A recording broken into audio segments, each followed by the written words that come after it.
আজকে খাদানটা কার জন্য? এখানে খাদান শুধু দেবের যে না, তা না, দেবের যে এখানে অবদান তা না।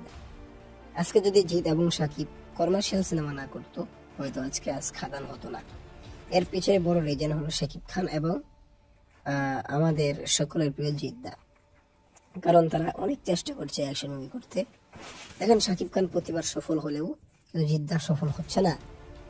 তারপরেও সাকিব ব্যর্থ থেকে এখানে জিদ্দার এটা একটু বেশি যাবে, কারণ সে ফ্লপ হওয়ার পর অনেক চেষ্টা করছে। সাকিব খান বরাবরই সফল হচ্ছে। সাকিব খান 25 বছর কম করে নাই। ওই হিসাবে খাস যে খাদান হওয়ার পিছনে অনেকটাই সাকিব খান এবং জিদের কারণ। তারা কমার্শিয়াল না সিনেমা করলে দেব হয়তো করতো না কোনোদিন কমার্শিয়াল সিনেমা।